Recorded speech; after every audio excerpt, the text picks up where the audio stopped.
kebayang kamu mau diperiksa selain dari dokter. Percaya atau enggak?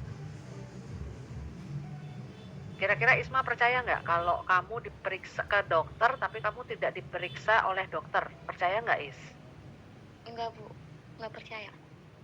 Nah, makanya dokter itu kenapa kamu percaya? Karena kamu tahu dia mempelajari kedokteran, kesehatan gitu ya. Nah, makanya dia bisa mengusulkan atau memberikan suggestion atau rekomendasi terhadap kesehatan kamu. Nah, sekarang artinya apa? Dia berhak untuk memeriksa karena dia sudah punya pengetahuan dan keterampilan di bidang kedokteran. Begitu juga dengan auditor.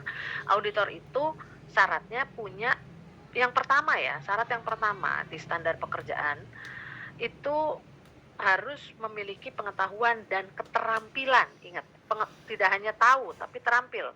Pengetahuan dan keterampilan berkaitan dengan nature bisnis dari yang diaudit. Nature bisnis itu apa ya? Karakteristik dari usaha yang mau diaudit. Kalau Isma sakit mata, kamu pergi ke dokter biasa dibandingkan pergi ke dokter mata, mana yang lebih meyakinkan kamu? Dokter mata. Nah, paham ya? Jadi harus sesuai dengan bidangnya. Oleh karena itu auditor juga harus paham terhadap bidang yang diaudit. Makanya ada dua kata kuncinya, pengetahuan dan keterampilan yang memadai berkaitan dengan nature bisnis dari auditinya, dari yang mau diaudit. Jadi nanti tinggal diganti nih, Is. Kalau kamu tanya, Bu, kalau misalnya kita jadi auditor ISO, sama nggak, Bu? Sama, semuanya sama. Cuma tinggal diganti. Mengaudit aktivitas yang sesuai dengan ISO yang kamu acu, misalnya ISO 9002, ISO 26000, ISO 30 sekian, ISO 15000. Nah, silakan. ISO-nya kamu pelajari dulu supaya kamu tahu aktivitas apa yang ada di ISO itu. Program-program yang ada di ISO itu.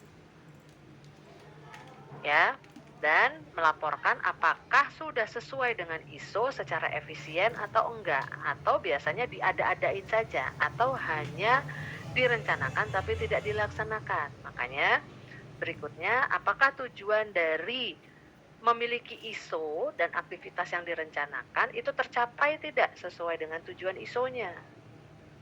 Ada enggak melanggar ketentuan dari ketentuan ISO-nya? Oke, bisa dipahami, Is?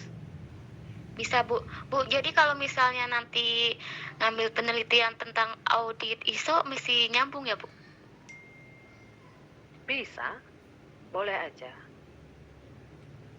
Selama tadi ya, nanti kamu harus tahu dulu ISO yang kamu acu.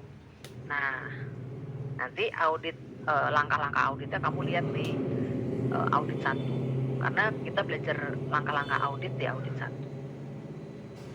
Oke, baik Bu. Terima kasih, Bu. Oke?